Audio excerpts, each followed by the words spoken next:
Yeah, let's do a quick one then. Yeah. Just to... He does a podcast. So. Hello, Rich. Hello. So tell me, why are we here at the start again. Hello, Rich. Hello, brother. What are we doing here at the cinema today? So we're here at the Genesis, East London, for the UK premiere of Dreamhacker. And what's Dreamhacker all about then? So Dreamhacker is a film that I filmed about 3 years ago. We wanted to get the right distribution deal, hence Sky, Apple TV, Amazon, all the popular streaming services have it now. But it's a sci-fi, and it's about a young girl that invents a machine to analyse people's dreams. She can record people's dreams, play them back, analyse them, help people out with problems and so on. So it has a little side effect, this machine. And the side effect is that if somebody's asleep, she can control their bodies. And that little side effect is what's more interesting to the UK government, who want to track her down and steal the invention. But it's also the thing that gets her into trouble in the young girl who she takes over the body of in America. And so she has to help that girl out as well. So it's an unusual story because there are two kind of cat and mouse games going on in two different countries simultaneously. So for you, why did you write this story? Why is this story important to you to be told? So nothing I do is important. What I do is purely for entertainment, purely for fun. As all good movies, I think, trying to look for meanings and stuff in films,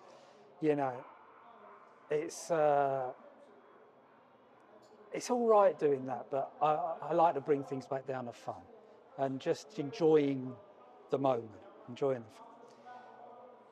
But this film came about on so many different levels. First of all, I've got two boys, two sons. They're both, I'm immensely proud of them, and they're incredibly intelligent.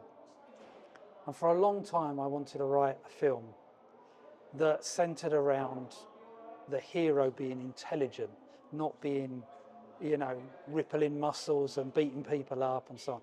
That the hero gets out of trouble by their brain. So that was the first thing I wanted to do. And my sons influenced me with that. And then I was chatting to a friend of mine who lived in Vegas, and she was flying backwards and forwards from Vegas a lot. And she was sort of saying one night, how different her life was between Vegas and the UK. And the one and only thing that was different between those two lives was the transition from the airplane. And I thought, how interesting would it be to take someone and instantly transport them to a new life and a new type of world? And that's where Dreamhacker came from, really. It was like, okay, if there was a machine that you could take over somebody's body in another country instantly, where would that lead you? And that's what the story was really about. Wow. And I really like the fact that your sons have got some kind of input and inspiration into this story for you. Yeah. So as audiences watch this story, as your sons see this film, how do you hope that the audiences will feel? I just hope they enjoy it.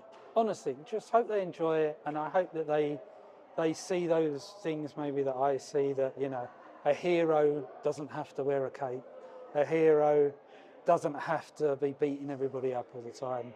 A hero can be a genuine, nice, kind person who just wants to help others out. Wonderful. Well, I'm looking forward to seeing it tonight. Cool. And I'm really proud of you, Richard. Thanks, bro. It's wonderful to be here. Thank you for being here. I hope you get to chat to a lot of people. Yeah, I hope so too. Yeah, really excited to see what happens tonight. tonight. For you back there. Good. We look forward to it. Right. Well done, Rich. Thank you. Tell me what you make of Dreamhacker. Well, I think Richard's got a phenomenal mind. He's so imaginative. It's very complex. It goes to many rabbit holes and warrens, and he's incredible, really. And I watched Override as well. And he does this sort of sci-fi drama action type film, usually. And it's fascinating. I'm fascinated by Richard's mind, and there was some really great acting in that by Molly, who played Jennifer. and various other actors as well, and Hayley as well. She was great. So yeah, well done, Richard. And for the fact that he had a very low budget, I think he did phenomenal. Well done, Richard. This will do. It's quite dark, but I like it. It's atmospheric. It's got that sci-fi atmosphere. Yeah, that's what we like. We're getting in the mood for tonight. So how are you, Tony? I'm really well, thank you very much. Yeah, nice to see you here. Thank you. Your premiere of Dream Hacker. I know, we finally got here. Yeah. It's my premiere. It's a premiere of like the entire cast and crew. So it's such a big production, and it was a lot of hard work to get to where we are today. But we're finally here. We're finally ready to go, and I think it's going to be a good night. So what's Dream Hacker all about then? What's the story? Now, what else do we know? Can I say this? Because it was your brother that wrote this. Yeah. So at the end of the day, your brother wrote this with Sue Kingsley, which we know is a renowned, very, very skillful lady. We were lucky to have her on board to help out with it. And it's a sci-fi, can I say thriller? It's a sci-fi film. When they first brought it to me, I'm very funny with sci-fi. I'm one of these people that if I don't believe in it, I can't work on it.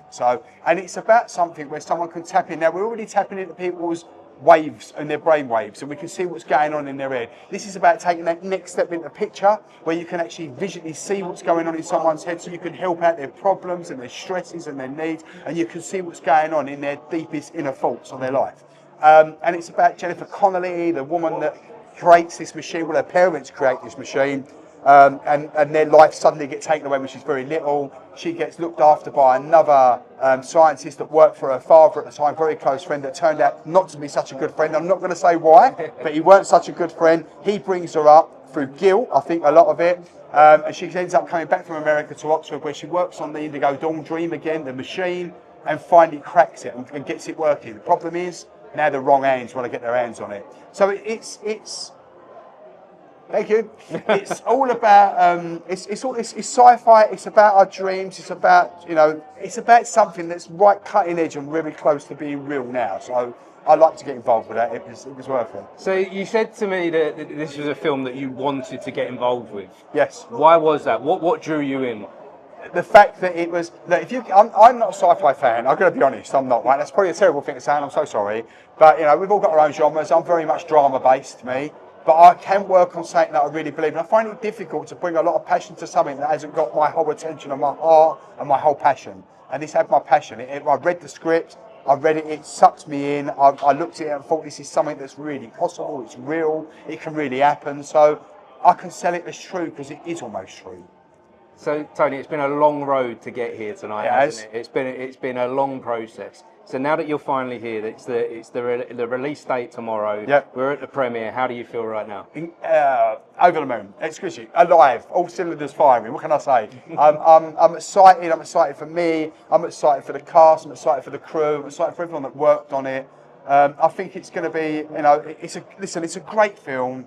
It's got a lot of twists and turns. When your brother writes, he writes with some real twisted passion of ups and downs. You do have to follow the stuff, but it's on all them elements that you watch something and you sort of go, well, I didn't see that coming, or what's your, and then at the end of it you go, oh my God, now I realise why. So it's got. So yeah, I mean that's for me. I got sucked in for the realism of it. I can bring a lot to it like that. Mm-hmm. I like the challenge. It was a challenge. Believe me, it was a real challenge. I work better when I'm under pressure, as you know, and it was a real challenge when they brought it to me. It needed a lot of work. It needed to be sculptured and put right. And it was whether I could get my teeth into it and get it done or not. So, it's all good. It's wonderful, wonderful. Well, thank you, Tony. And I've got to say thanks to you. You don't know this yet, but I'm going to tell everyone this, right? So the last podcast you've done for me was sitting in a theatre. Do you remember? Well, it was about this time last year, wasn't it? So I got casted on a new Disney film, so as a lead voice for this, which is Mario Spooner and the Werewolf Crooner. Okay. I'm one of the lead voices in it. I play Tony Crooner. It'll be coming out probably Christmas time this year, and I got casted purely because they watched your podcast and they were looking for a voice for ages. And then when they heard me on your podcast, a director said to me, I sat and watched that for half an hour, and I thought, that's the voice I want. Well, that's why I got casted. Well, that's made my day. That's made my day. I'm so happy for you. I'm so good stuff. That's what I like to hear comes from these conversations. Hi, I'm Akashic Gods. I'm a music artist, and I've just been to see the film Dream Hacker. I just thought it was absolutely amazing. It's a film about the subconscious mind. We have two states of mind. We've got our objective mind and our subjective mind. A dream hacker is all about tapping into your subconscious mind, which is where 80% of the most important things that we think about, that's where they all occur. It opens the realms into the possibilities where you can make anything happen. I thought it was absolutely amazing. Very sci-fi, very punk, very cool. And where am I speaking? You're just speaking to me. Yeah, like we do. Hello, Aviana. Hello. How are you? So nice to see you here at the premiere of Dream Hacker. Thank you. I'm so excited to be here. Yeah, so I hear you've got a small role in the film, a little cameo. I've got a very, very brief role. Richard very kindly allowed me to be in it for like 45 seconds. I play a character called Emma, who's based on the Diana Rigg character from the Avengers series back in the 60s, if you can believe it. So it's, but I'm excited. I haven't seen it yet. Okay. I'm told it's a sci-fi, and I like that it's female-led, which is really nice to have like a strong woman in that role. Yeah. So I hope it's going to be really good. So take me back to then when you were filming this, because I understand it was quite a while ago that this was filmed, and it's been a long road to get here. I can hardly remember what I did now. The one thing I do remember, they dressed me in this red spandex, like a cat suit made of bright red plasticky material, and I do remember it was quite an emotional scene with the man, but every time I moved my suit every time I moved my suit made a noise, so I would have to space it, so I couldn't speak, I couldn't do a line if I had to move, so I would have to go, I love you so much. I never want to leave you. And the poor man had to try and not laugh while I was delivering these really heartfelt lines, but making like a squeaky noise every time I moved. Well, at this point, I'm really hoping there's a blooper reel to this, and I'm sure you'll be on there. And the crew were like trying not to laugh as well. It really undermined my emotional performance. Yes, of course. I still have the suit, actually. Richard let me keep it. Oh, okay. I have the red plastic suit in my house. So we may be seeing a return of this character if there's a sequel, perhaps. Well, I should have worn the suit tonight, actually. I'm now realising this was my opportunity. Another missed opportunity. I'm really looking forward to seeing the film just to see the suit. That's why I'm here for tonight now. Thank you. So I'm very much looking forward to it. Very much looking forward to seeing another one of your performances, even if it is just a tiny little cameo. So before we jump in with anyone else, I just wanted to talk to you quickly about some of the amazing work that you're doing with the Actor Studio. Oh, thank you. How's everything going there with the new Actor Studio? It's going really, really well. So the Actors Centre has been a stalwart of London training for actors for many, many years, and it closed 4 years ago, and we've now reopened it. We're carrying the torch, bringing it back. It's all about affordable, accessible training for actors. Maybe you can't afford to go to drama school, either financially or simply because of time commitments. Maybe you're at a point in your life where you've got kids, or, not everyone can afford to take 3 years out to go to school full time. And also, even actors that are currently working, you still might want to hone your skills. You still need to keep your skills going, because the way acting is, you might get an audition tomorrow morning and you haven't had an audition for several months, and you think, oh my god, how do I do Shakespeare? So it's just to try to help actors to stay in the game and to create a community. I think we're so I've lacking. always seen acting as kind of like a sport. That we, you need to go to the gym. You have to train. If you're into football, you have to go to the gym. You have to work on your body. Exactly. You have to work on the techniques, and it's exactly the same with acting and performing. Exactly. So it's so important that something is there, accessible. Thank you. And like I say, I've been watching the stuff that you're doing, and I'd love to catch up with you and speak to you more about it. Absolutely. Because it looks amazing what's going on. Thank you so much. It is really needed for the performers. And it's just to create a community as well, because I think you can feel very isolated as an actor and like you're on your own. Yes. But you can come to us, and we're a big family, and we're all together. That resonates with me deeply. When I was an actor, that was one of the things I didn't enjoy about acting. Yeah. And one of the reasons why I stepped away from it, because I felt so alone in the pursuit of acting. Yes, while you're on a set, while you're part of Dream Hacker, you're there with a team. But then the next day, you're on your own again. You're on your own again, looking for the next thing to be part of. So yeah, it's really wonderful that there is a space. Thank you like so that. much for your support. And I would like to support it more. So let's talk outside of this. and let's do a follow-up episode maybe where we find out it's the Actors Centre. The Actors Centre At the Marylebone Theatre. DreamHacker was a great film, great cast, great crew, and it's not easy to bring out sci-fi film from... A sci-fi film costs a lot to make, a lot of VFX, a lot of skill and a lot of talent. And Tony and Richard together, you can see the talent they brought up. And bringing a sci-fi film and making it look real and authentic, it was great. So tell me, what brings you to the DreamHacker premiere? So, hello guys, it's Lourdes from Integrity Magazine. So, Integrity Magazine is covering DreamHacker this evening for our next issue.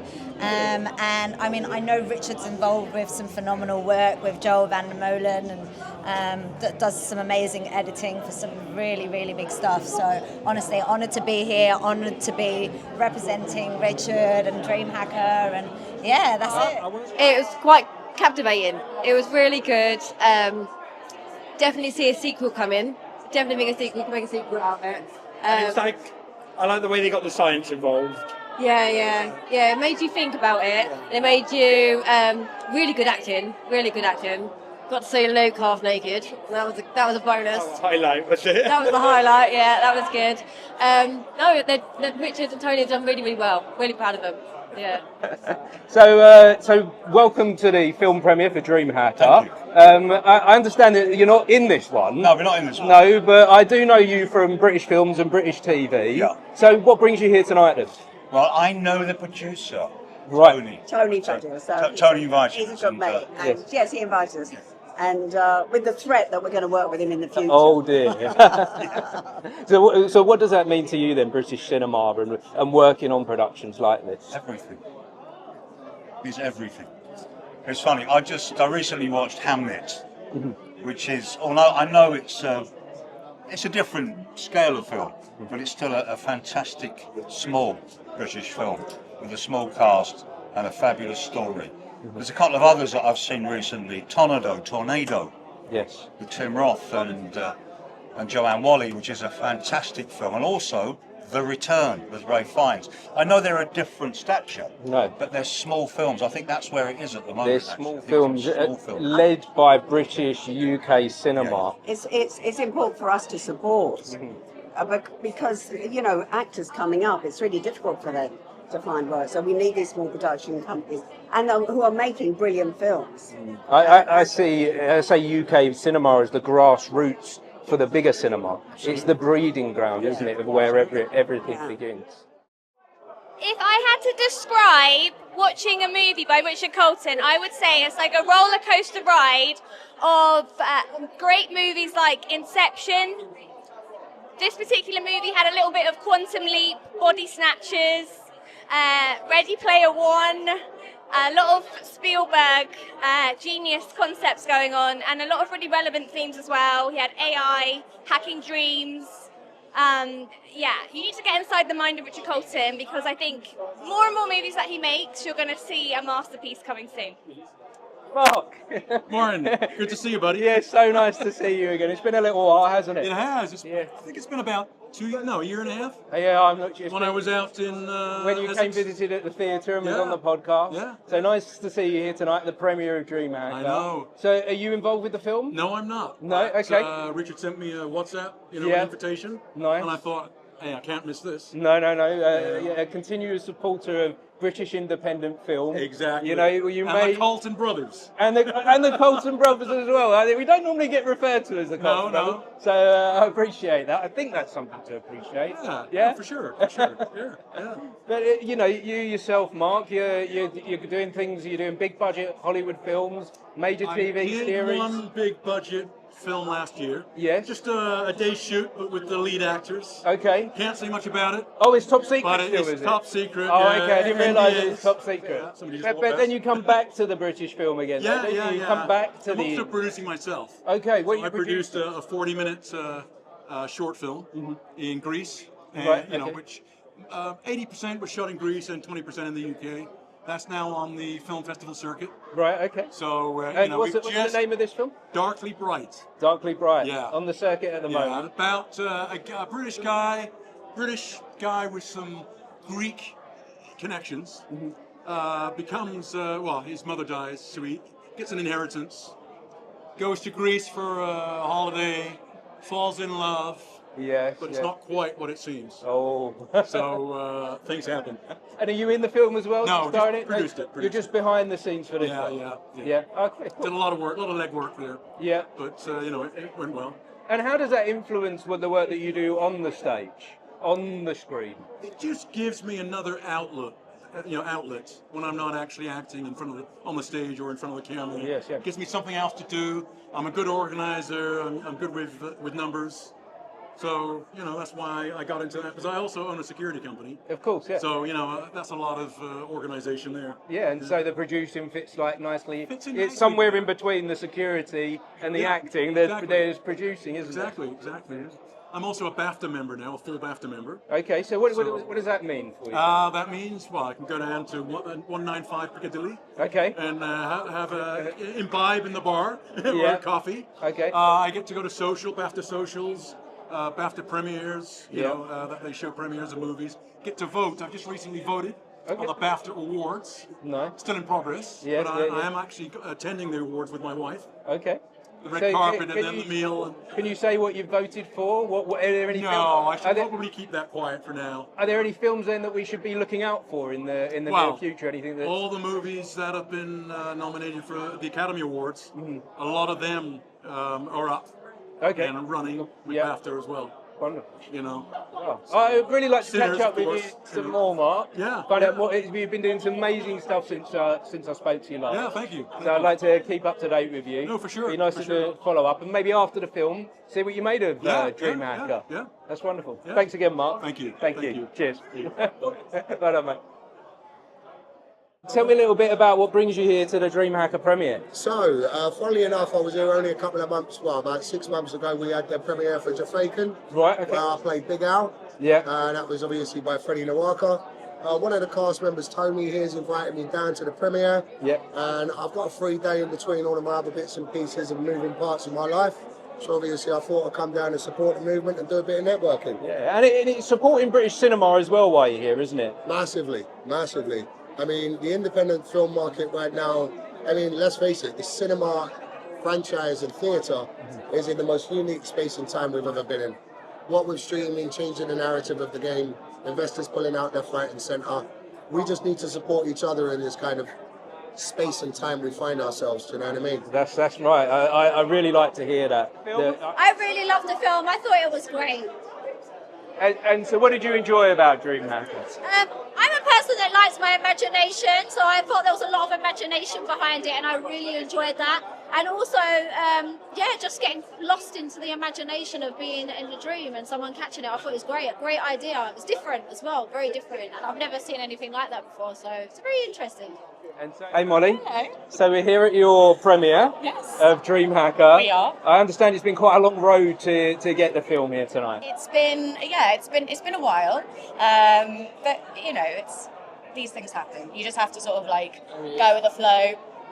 And I know that Rich has worked incredibly hard and has been so passionate. It's been really lovely how much work he's done toward it, and just trying to get everything over the line. So it feels very exciting that this is about to happen. It's getting busy in here now. It's all right when I'm talking. It's fine. It's just it's all right. So where was I? So how do you feel being here tonight? I'm quite nervous actually. Okay. It's for me. This is the first time I've done television. I've done theatre and stuff, but this is my first feature film and first premiere, which I get to be involved in. So it's really exciting, but I feel very nervous. It's just fun to have done a different character or a different accent, and people getting to see the film, I guess. And so without giving any spoilers away, what are you looking forward to seeing on the big screen tonight? I'm looking forward to, it's a fascinating story, and I'm really looking forward to sort of seeing how it's been cut together, like the different twists and turns. I just think it's going to be fun just to see the finished product when everything's been put together. Great, wonderful. Yeah. Well, thank you so much for Thank sharing. you. So nice to meet you. I'm looking forward to tonight to see what comes of the movie. Afterwards, maybe we'll catch up again. Perfect. And we'll see what you made of the finished product. Lovely. Thank Wonderful. you very much. Thank you so much. Thank you. It was different. And I have to tell you, I really liked Adam. I really thought that he's an interesting. It's almost like it felt like it's a movie that was made in the past about what is happening, like what we are kind of entering, the reality in which, that relationship with artificial intelligence, that it's becoming reality for a lot of people, and I really felt like that impact of that. Yeah. How you doing, Gary? Yeah, good. Yeah, nice to see you. And you? Yeah. So, are you in this one, Dream Hacker? I am in this one, Dream Hacker. Who do I play? Professor Hanson. Right. Okay. Who's kind of a research professor at Cambridge, I think. He was Cambridge, not Oxford, Cambridge. But he's not all that he seems. Okay. So we maybe think he's a goodie, and whether he turns out to be a goodie or not, We're not too sure, Yeah. but I get the feeling there's a lot of surprises in store for tonight. I think so. I've actually seen the film, so Okay. it's there's twists and turns. Yes. Twists and turns like a twisty and turny thing. That's what it does. But you're becoming quite a regular in some of Richard's films. Yes. What keeps drawing you back to working with Richard? I don't like to be paid. I know. No, Rich, if the cameo or the part is good, one will always take the role because it's just good to keep your hand in, as it were. Yeah. And and if you're doing a good role, as I say, if it's well written, and this was a kind of well written role, so yeah, sure. And it's good to actually give back to young filmmakers or people who've just got their act together to actually get there. To make any film is a fantastic achievement, regardless if it makes a penny or it doesn't. It's still a massive achievement. So I can only appreciate and say thank you that there's a few filmmakers out there that still are interested in what I might have to offer. Yeah, no, that's good, Gary. I don't know what I have to offer, but we'll find out tonight, I guess, and we'll find out in this Right. role and the next one. And we'll wrap that up and now, we're thank done. So, what do the audiences, without giving anything away, what do you think the audiences are going to look forward to seeing tonight then? I just a different kind of British movie. Something science fiction, not necessarily gangsters or footballers or whatever, and creating its own genre as opposed to following genres. So, and it's out there. It's done on a very low budget, and it is what it is. But I think people will be entertained by it, and if they can be entertained and have a laugh and be scared and be, wow, that's an interesting concept, that's all we can do at this level of budget. Well, thank you for sharing. Pleasure. And maybe we'll catch up after the film and see what you made of it. Do you pay? Do you? I don't. I don't get paid. No one pays. Do we know anyone that pays? No. But I think that's the thing in Amazon, they pay. Do they? But as a delivery driver, which I've got to go back to right now. Thank you. Thanks, Gary. We like these. So, are you in this one, guys? We are, yes. It was quite an interesting one for us, wasn't it? Because it got quite a lot of press. Because it's the first thing we've done as because obviously we played the Moon Brothers and EastEnders together. Yeah. It's the first thing we've done since EastEnders together, wasn't it? That's right. Okay, so the return of the Moon Brothers It was in a a return of the Moon, in a sci-fi film. An Italian-American sort of style, I suppose. Yeah, everything that we hoped and wanted more. It was good. Yeah. We had a good time. We enjoyed it. We got to wear some lovely suits, didn't we? I think my friend sorted us out the suit, so we had a good time. But it was good. Really. So, is there anything back from your EastEnders days that you brought into this film? Did you bring anything Probably over? just the camaraderie that me and Matt had. Yes, the on-screen sort of thing. Obviously, we played acquaintances in this, so it was easy to sort of slip back into the old, the old ways, I guess. Yeah, absolutely. I think, but this is obviously because it's different. It's a different film, so different from EastEnders. We are literally. I think we. I can't honestly. It's been so long. I can't remember. I definitely think I kill a few people in this, and I definitely didn't kill anyone in EastEnders. So a bit different. Well, that was going to be my next question. What have the audiences got to look forward to tonight? Some killing, some murders? What kind of film is this? Bit of everything, really. Yeah, obviously, this is a lot more gritty than EastEnders. It's got a bit of everything because obviously I don't want to give too much away, so I'm just trying to. But yeah, there's a bit of sci-fi. There's a bit of action. It's got a bit of everything. This film. I think I do remember us being in the kitchen and one of the characters wanting to leave and tell everybody everything. So I think something happened with the pizza slice, and I think I maybe took it to his neck. It was a bit much. I don't think that was actually in the script though. I think it was just me. It was just me. We go out of a bang. Just put it out. Yeah, we go out of a bang. Okay. Yeah, it's nice. It's nice now to see it. It's nice to sort of like come out. You know, everyone's getting on with their stuff, and it's nice to come back out now, see everybody, and see the film and see what it's like. Brilliant. What are the final products like? Yeah, no, welcome to the DreamHacker premiere. What brings you both here tonight, guys? You I do. Yes, Louis, because we've been on the podcast, haven't we? Yes, it's so nice. Yeah, this is my brother's film, DreamHacker. It's been a long road for him to get here tonight. So I have no idea what this film's about, or no, I don't know. You don't? No, I haven't got a clue. Didn't it come out in America last year? Yeah, it came out in the States last year, and it gets released on Sky tomorrow, on Sky Storm.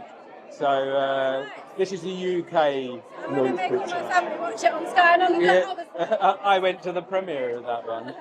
So, but premieres, they're often a good opportunity for us to network, to meet new people. I love networking. I've met a lot of the actors today, such lovely people. Yes, yeah. I've met a lot of the editors and producers, and I listen to how they do things and whatnot. And hearing some of the ways around this film was edited, like with the AI voices, and one actor in particular said that he plays 3 different characters, right. And I was like, how'd you manage that? And I was listening to that, and I was like, wow. Because obviously, these are the type of opportunities I want to create for young people. Yes, obviously, yeah. with the work that I do and Louise does, it's creating opportunities like this for young people. So you need to put yourself in the right rooms with the right people. That's right. In order to find the right opportunities, in order to create the right opportunities. Yes, you know? yeah. I'm all about networking in order for. Yeah, networking can be hard, can't it? When you're going into a space. Stand in the corner and hide. Yeah, and you know that can be naturally my response to do that as well. Funny enough, where I'm trying to. Exactly, and it kind of. But as you put yourself in new circles, new things happen, don't they? 100%. The way I see it is, in order to grow, you have to take yourself out of your comfort zone. So, yeah, if you are going to grow, then you really do need to put yourself in uncomfortable situations.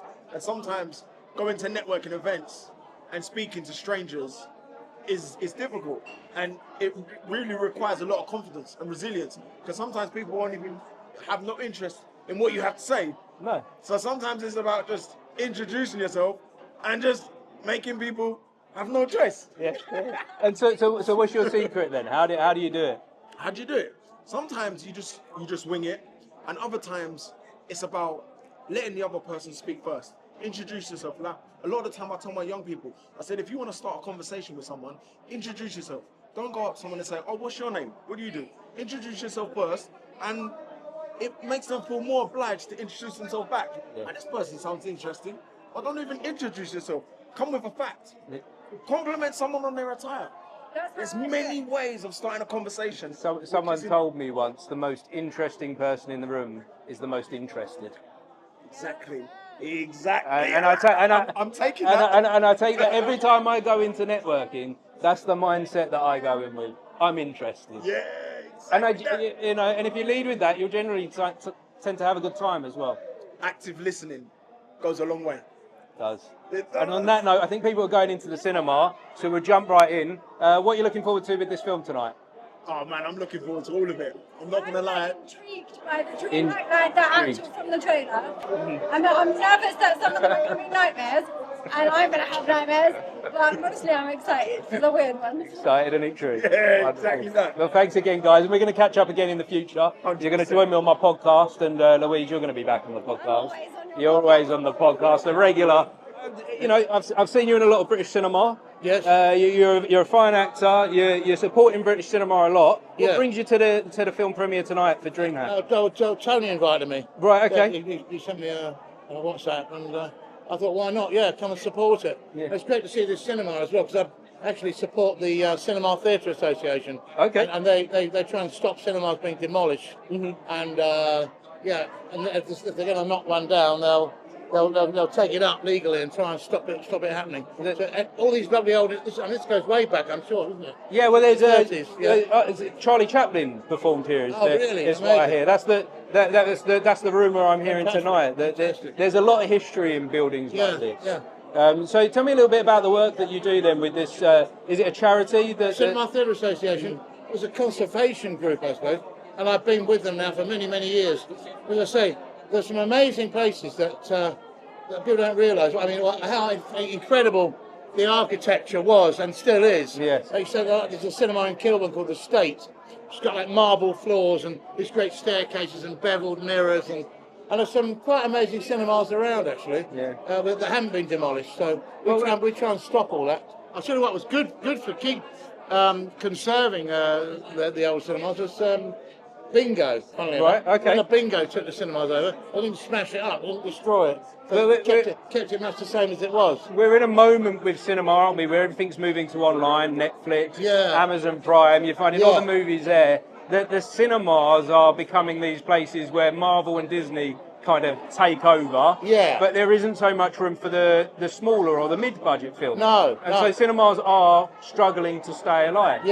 So why is that important to you that cinemas do stay alive then? Oh, I think it's as opposed to being at home and the phone's ringing or something, the kettle's boiling in the kitchen. When you go to the cinema, it's an event, isn't it? Like going to the circus or go to the opera. You go out, you dress up, take your girlfriend, get some nice food, sit back, hopefully turn the bloody mobile off. Oh, that drives me mad sometimes. The times I've told people to turn it off. Unbelievable, isn't it? You go there, and they put it on the screen, don't they? At the end, they say the warning at the beginning. The only screen you're meant to be looking at is this one. So that drives me mad.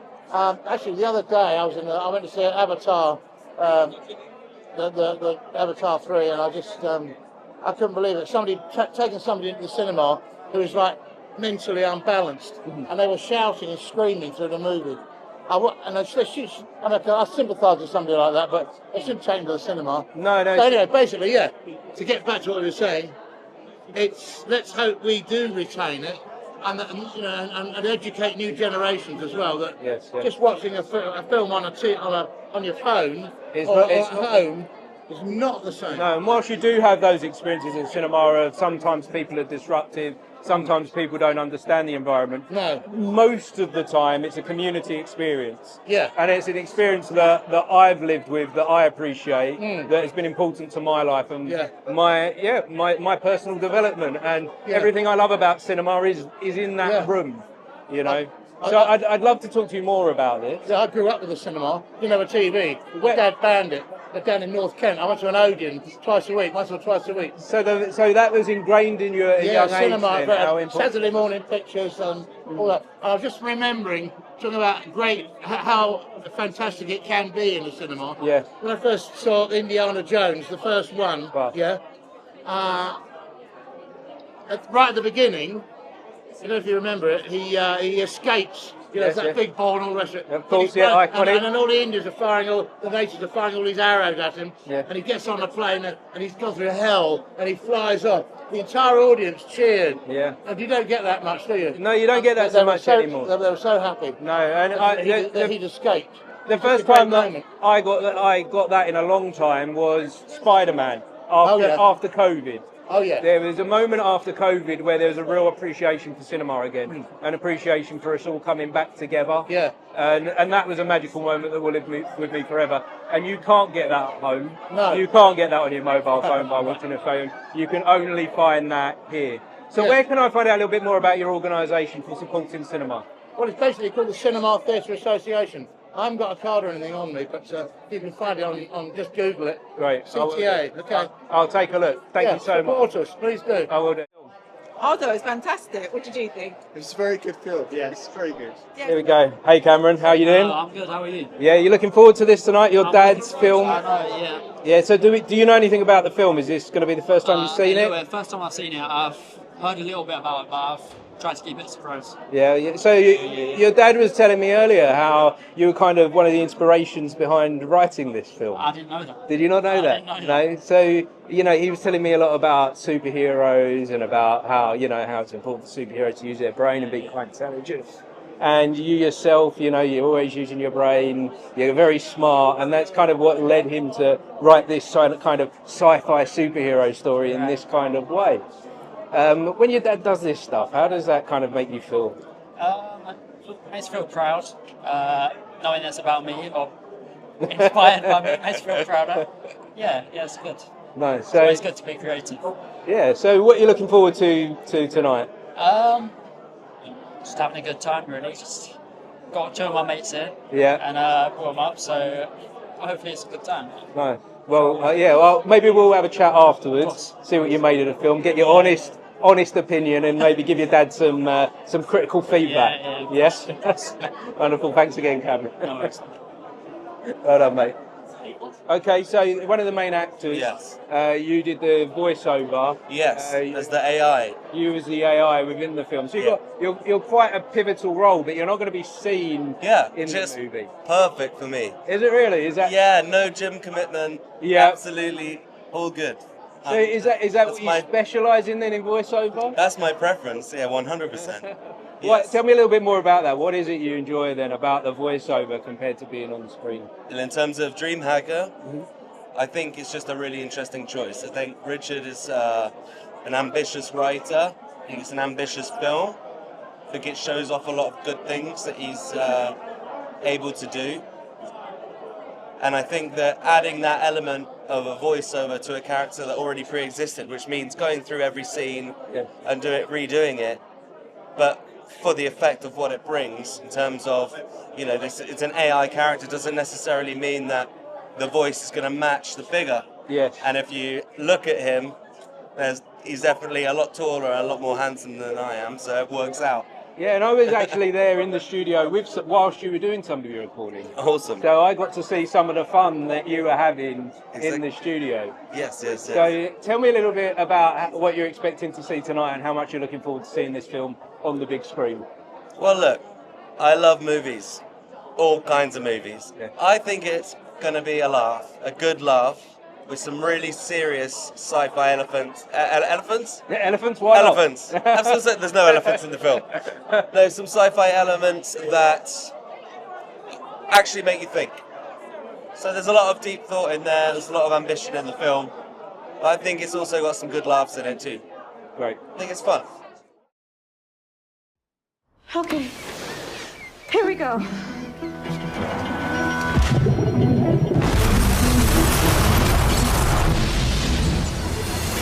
Jennifer, do you have any idea of the enormity of your invention? Of course I do. I want to explore the mind from a unique perspective. Where the hell are we? From your perspective, this is my dream. Your original concept for the Indigo Dawn project. If I submit something to the PM, it needs to be based on more than an unfulfilled professor's recommendation and a USB stick. Hello, Miss Connelly. Welcome. Adam, what the hell? Where am I? You're in Florida, USA.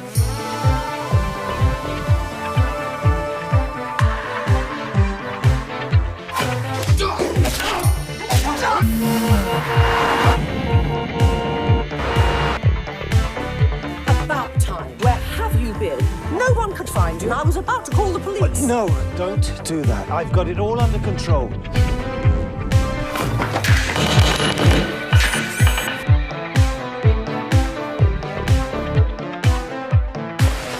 You said you had an offer for me.